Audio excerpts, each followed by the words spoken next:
We know that occultists like to do their talking through symbols, so we only have to look at those surrounding the new Europe to see evidence of what it truly represents. At the moment there are two European Parliament buildings, one in Brussels, Belgium, and a more recent construction in Strasbourg, France. This is a picture of the one in Strasbourg, which has deliberately been built to symbolize the unfinished Tower of Babel. Now why is it circular and not a ziggurat or pyramid shape? Well, they based the design on this painting by a 16th century artist, Peter Bruegel. So although the painting is inaccurate and consequently the design of the building is inaccurate, the intent behind it is clear to see. This is the poster that announced the completion of the Strasbourg Tower in 1999. As you can see, they didn't even try to hide the fact that it was based on the Tower of Babel, as they used a representation of the original painting in the poster rather than a photo of the actual building. This poster was actually banned after it caused so much controversy.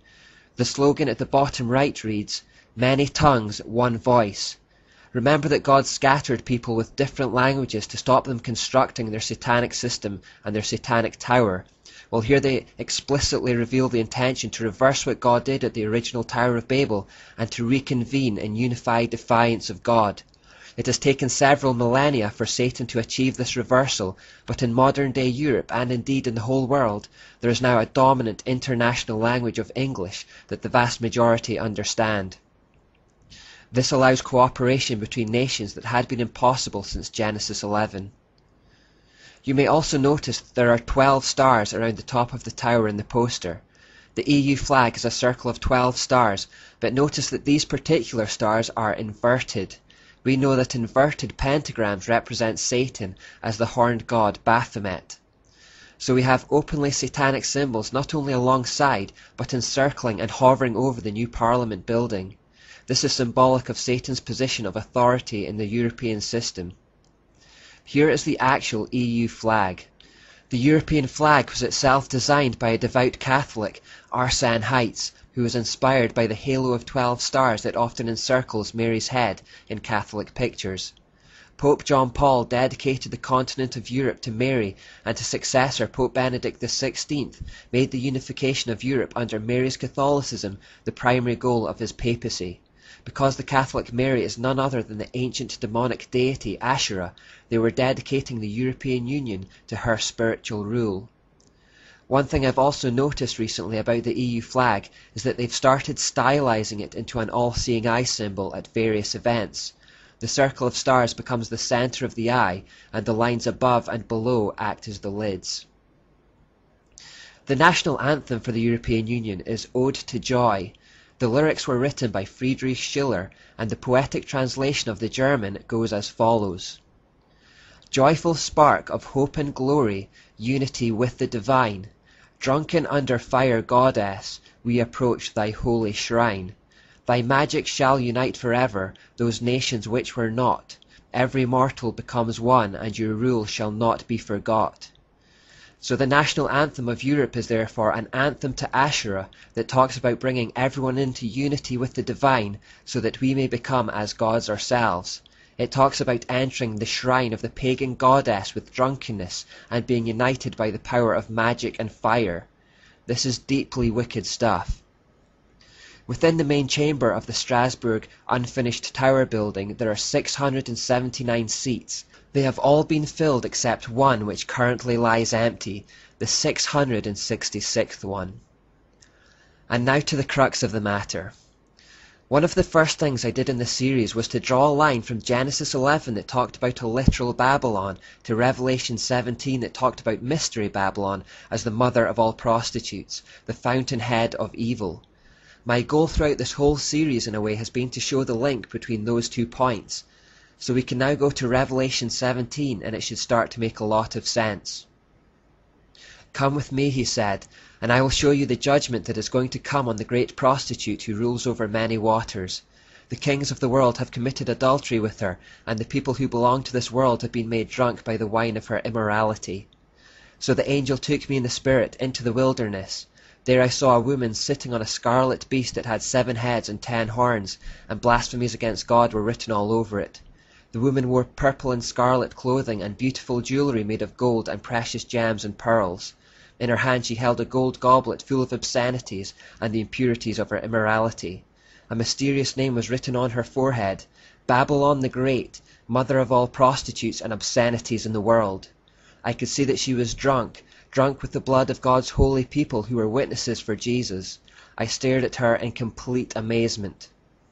The woman, as we know, is the goddess who is the embodiment of this false religious system that started back in Babylon.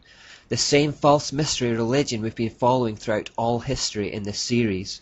Continuously throughout that time, the same goddess has kept popping up in the background under the name of Semiramis, or Asherah, or Jezebel, or Mary, or the goddess of reason.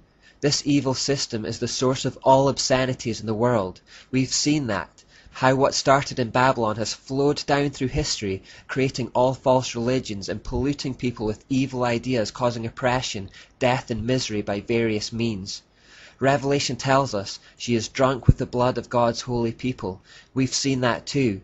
We saw what she did to true Christians through Catholicism and through the Jesuits and through the French Revolution, to name just a few examples. She killed anyone who got in her way. Now what does Revelation 17 say she rides in on? What is she paired with or connected to? The beast she is riding matches the description of the beast from Revelation 13 and Daniel 7, the end-time empire of iron and clay. This new world order, amalgamation of all the previous world empires centered in Europe. It has the same description. 7 heads and 10 horns and blasphemies written all over it. So the woman or prostitute represents the false mystery religion. The beast that she rides in on represents the false political or temporal system. And this is a picture of what Semiramis did with Nimrod back in Babylon. Remember that Semiramis was primarily the religious figurehead and Nimrod was primarily the political figurehead. And the spiritual is actually more important because spiritual authority sits behind temporal authority to give it strength. So get the image in your mind of a woman riding on a beast. And now look at this monument which sits outside the Strasbourg building.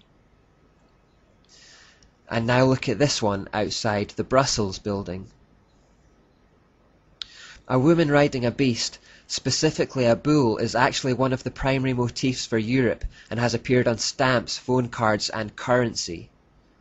We know that Nimrod or Baal was represented as a bull in ancient times, so here we have Baal and Asherah all over the stamps and currency and outside both parliament buildings.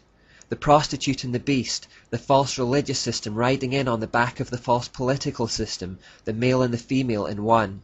The reason this logo was picked because in the Greek form of the mysteries, Asherah became known as Europa.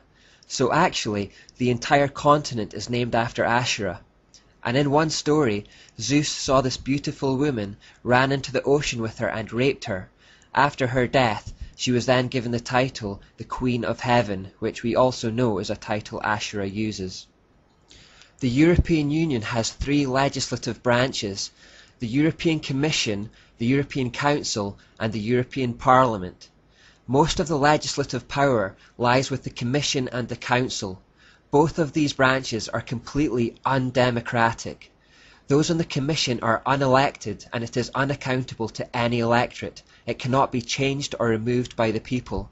When the Commissioners are given their role, they take an oath to abandon any national allegiance. So effectively it is run by an elite who can do what they like. And they are the ones who come up with the policies in the EU. The next branch down, the European Council, is made up of the Prime Ministers and Presidents of Member States. While they have been elected by the people of their nation, they make decisions without consulting national parliaments and act effectively like elected dictators. People in Britain will remember Gordon Brown sneaking off to Lisbon to sign away our sovereignty on what was effectively a constitution without referring to the people, because he knew that we would reject it if asked. He gave us no say in the matter and did it anyway. All these national leaders don't get to create policies, they only vote on policies handed down to them by the Commission, that is, the unelected elite at the top. The third branch, the European Parliament, is the only branch with any democratic principles at all, but it has very little power by comparison with the other 2. Every year, countries hand over more and more of their national sovereignty to the centralised dictatorship. Here in Britain, we've had several examples recently of Europe imposing law changes on our country by people none of us voted for and who none of us know or want. Our politicians carry on regardless. As you can see, the stage is being set for the emergence of a global political system, a global economic system, and a global religious system based on the mystery Babylon religion. But if the European Union will be the most powerful empire at the end of time, there is still a whole world out there to be brought into line. Another occult organization has been tasked with that project, the United Nations.